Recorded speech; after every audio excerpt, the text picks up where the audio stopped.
কেতুগ্রামের খাটুন্দি গ্রামের পুজো। এই খাটুন্দি গ্রামের ভট্টাচার্য পরিবারের একই উঠানে 7টি দেবী দুর্গা প্রতিমা একসঙ্গে পূজিত হন এবং এখানকার এই গ্রামের দুর্গাপুজো দেখার জন্য কলকাতা থেকেও কিন্তু দর্শনার্থীরা ছুটে আসেন। পুজোর কয়েকটা দিন যথেষ্ট আনন্দের সঙ্গে হই হুল্লোড় করেই দিন কাটান পরিবারের সদস্যরা।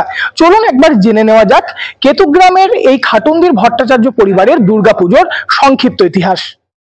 দুর্গাপুজো বাঙালির প্রাণীর উৎসব। এই উৎসবকে ঘিরে রাজ্যের নানা প্রান্তে ছড়িয়ে রয়েছে প্রাচীন ইতিহাস ও ঐতিহ্যে ভরা বহু পুজো। আধুনিকতার চাকচিক্যের যুগেও আজও সেই পুজোগুলি তাদের নিজস্বতা আর প্রাচীনত্বে উজ্জ্বল হয়ে আছে। তেমনই এক বিস্ময়কর ঐতিহ্যের সাক্ষী পূর্ব বর্ধমান জেলার কেতুগ্রাম লাগোয়া গ্রাম খাটুন্দি। এখানে একই উঠোনে একসঙ্গে পূজিত হয় 7টি দুর্গা প্রতিমা। আর এই বিরল পুজো দেখতে প্রতি বছর ভিড় জমান দূর দূরান্ত থেকে আসা বহু মানুষ। শুধু দুর্গা নয়, একই সঙ্গে পূজিত হন কুলদেবতা কৃষ্ণ রায়। ভট্টাচার্য পরিবারের প্রচলিত রীতি অনুযায়ী আজও পুজোর দিন সবার আগে কৃষ্ণ রায়কে ভোগ দেওয়া হয়, তারপর দেবী দুর্গাকে। প্রজন্মের পর প্রজন্ম ধরে চলে আসছে এই নিয়ম, যা আজও ভোলেনি গ্রামের মানুষ।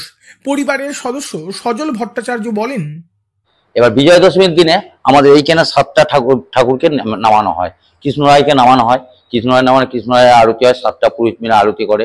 আরতির পরে ওখানে যাত্রা হয়। মানে যেটা অন্য জায়গায় দেখেছি যে পয়সা দিয়ে যে বিজয়ের যাত্রা করে, সেটা আমাদের কিন্তু তখন করে না, আমাদের রাত্রে করে। রাত্রে করে ওড়ানোর পরে ঠাকুর আবার সিস্টেমেটি পরপর যে বংশধর তার আগে 7 জন পরপর বিসর্জন। খাটুন্দির